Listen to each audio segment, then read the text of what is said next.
I'm a 52-year-old man who's been married to my wife, Laura, 48, for 2 decades. When I met Laura, she was emerging from a painful marriage to her ex-husband, David. She had a 5-year-old daughter, Emily, from that relationship. David was a neglectful spouse and parent, constantly criticizing Laura and barely acknowledging Emily. He vanished when Emily was a toddler, and Laura finalized their divorce. By the time I entered their lives, David had been gone for years. From the start, I embraced Emily as my own daughter. I never pressured her to call me dad, but I was there for her in every way, reading her stories at bedtime, preparing her school lunches, helping with assignments, and attending all her school events. Over time, Emily began calling me dad naturally, which meant everything to me. I don't have biological children, and I loved Emily as if she were my own. When she was 10, I legally adopted her after David relinquished his parental rights without resistance. Our family life was wonderful until Emily reached her mid-teens. When Emily was 16, David reappeared unexpectedly. He reached out to Laura, claiming he wanted to reconnect with his daughter. We learned he'd become wealthy, a stark contrast to his earlier neglect. Laura was cautious, but Emily was eager to meet her biological father. I supported her curiosity, not wanting to block her from exploring that connection. We allowed a supervised meeting, and David seemed different, polished, charming, and flush with money.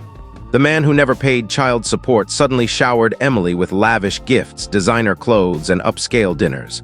I couldn't match that. I'm an electrician, earning a decent but modest income. We're comfortable but far from rich. Over time, Emily was drawn to David's glamorous lifestyle.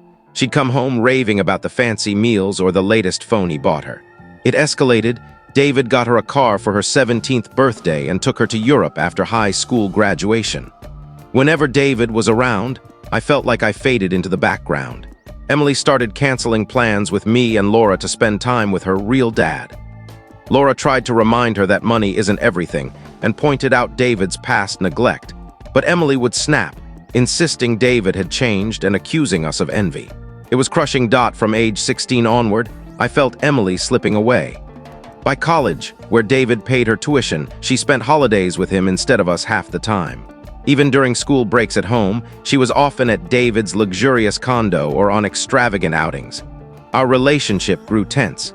There were no major fights, but the distance was palpable. She'd sometimes call me dad, but other times pointedly referred to David as my dad, which stung.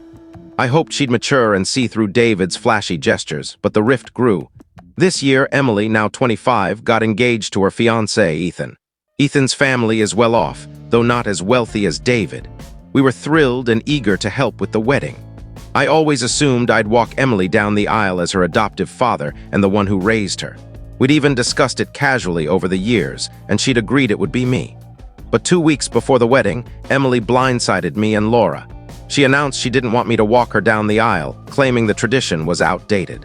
I accepted her decision, not wanting to push, but something felt off. Laura suspected she wasn't being truthful a few days later. I learned the truth from the wedding planner, who casually mentioned David and Emily's entrance. Stunned, I confronted Emily privately. She admitted she'd chosen David to walk her down the aisle. Her tone was icy as she said, "David's my real father, and no offense, you're too blue-collar for such an upscale event. I don't want to feel ashamed in front of Ethan's family." Her words cut deeply. I told her it was one of the most hurtful things she'd ever said. She brushed it off, saying I was being dramatic. I responded, "If I'm such an embarrassment, I won't attend your wedding at all. You can have David handle everything." Emily was unbothered, saying I could do what I wanted. Laura was livid, telling Emily she was being cruel, but Emily insisted it was her day and her choice. When the wedding day arrived, I stayed home as promised.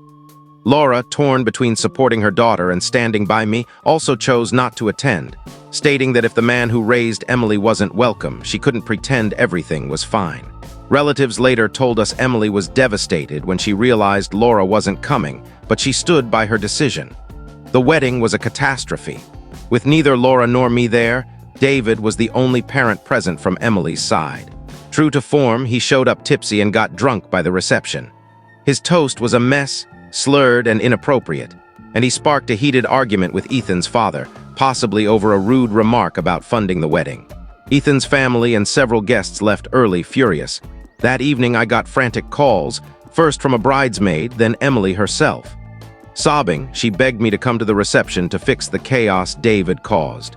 She even accused me of abandoning her, claiming none of this would have happened if I'd been there. Furious, I told her this was the result of her choices. You didn't want me there because I'm too working class. Now deal with the consequences of choosing David. I hung up and turned off my phone. Laura and I spent the night angry and heartbroken. Relatives later confirmed Emily and Ethan married, but the reception was a disaster with many guests leaving early. Ethan was upset with Emily for involving David despite his history, and their marriage started on shaky ground a week later. Emily tried calling, but I wasn't ready to talk. I texted her that I needed time and that she was facing the results of her actions. Some relatives, like my brother who attended, thought I should have gone to support her, suggesting my presence might have prevented the disaster. I believe I was justified in staying away after her disrespect. Comment 1. You're not the asshole, NTA. Emily sounds ungrateful and entitled. She insulted you, saying you're too working class for her fancy wedding, then expected you to swoop in and save the day when David predictably messed up. You raised her, loved her, and she treated you like dirt. You owed her nothing after that. Good for you for standing up for yourself. She's learning actions have consequences. My reply, her words broke my heart. It's tough because I still love her, but I couldn't just show up to clean up a mess she created by excluding me. I appreciate the support. She's got to face the fallout of her choices. Comment 2, definitely NTA. You were her father for 20 years and she discarded you for a deadbeat who flashed money. That's awful. Has she apologized or reached out since the wedding mess, or is she still blaming you? My reply, no apology yet. The only contact was that desperate call during the reception, where she partly blamed me for not being there. She's been silent since, and I've kept my distance. I think she's too caught up in her own perspective to see ours. Comment 3. Leaning NTA, but do you regret skipping the wedding entirely? I get why you were hurt. Emily's words were cruel. But some might say as her dad, you could have taken the high road to support Laura or prevent this mess. Any second thoughts? My reply, I was too wounded to fake a smile and act like everything was fine. She explicitly told me not to come, and I honored that even if her reasons were hurtful. Could I have kept things under control? Maybe, but we'll never know. I stand by my decision. I couldn't let her think it was okay to treat me that way. It's a sad situation, but I don't regret staying home. Update 3 months post-wedding. I haven't spoken to Emily since the wedding.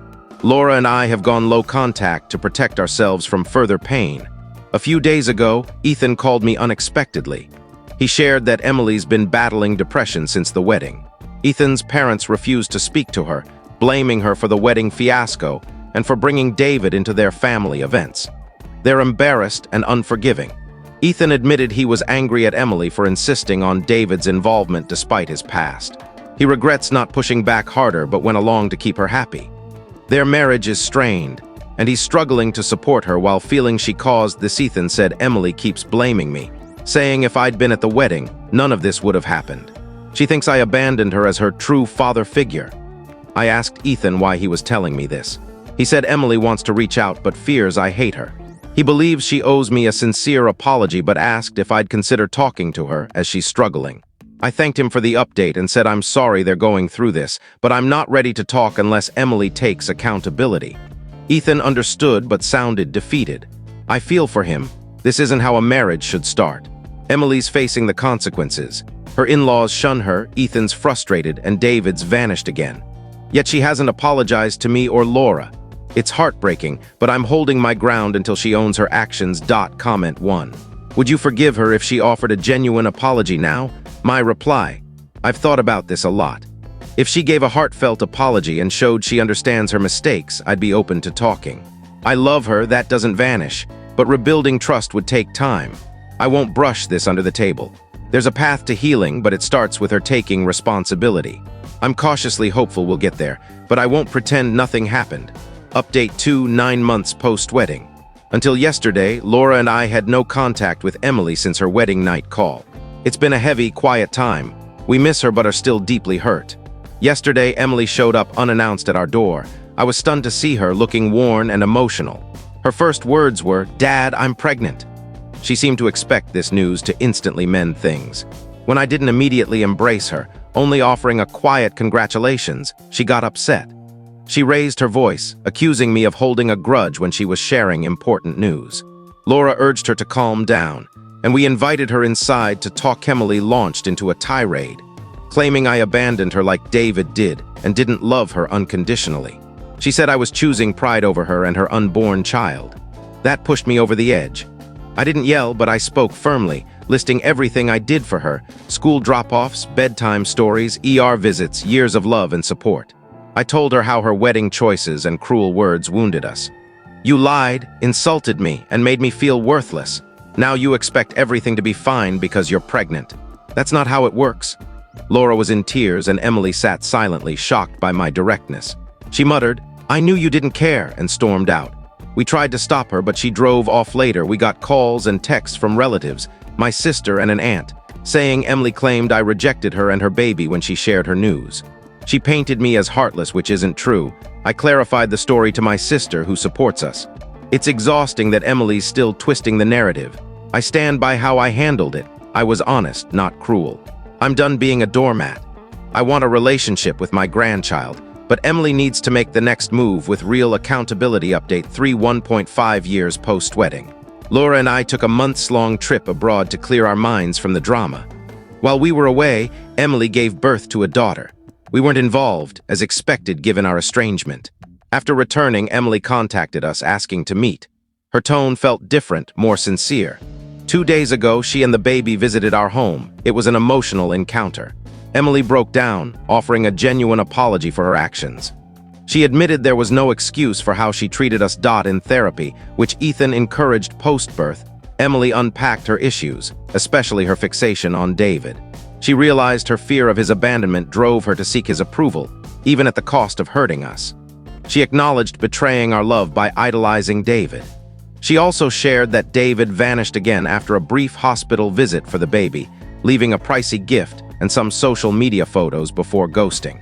Ethan's parents remained distant, even offering Ethan financial help to divorce Emily, though he stayed with her. Their marriage is strained, and motherhood has humbled Emily. She reflected on her actions, saying, "I compared you to David, but now I see who was really there for me." We had a long, tearful talk. I was honest about the pain she caused, but said our door was never fully closed. We were waiting for her to take responsibility. She asked if we'd be part of her and the baby's life, and we agreed with clear boundaries. Trust will rebuild slowly. Yesterday, I met my granddaughter, and she's beautiful. Holding her was emotional. I nearly missed this because of the conflict. I'm cautiously optimistic. Emily's working on herself, and Ethan apologized for not supporting me during the wedding planning. We're starting with weekly dinners to reconnect gradually. It's been a tough journey, but we're in a better place. Thanks to those who supported me, it helped me stay grounded.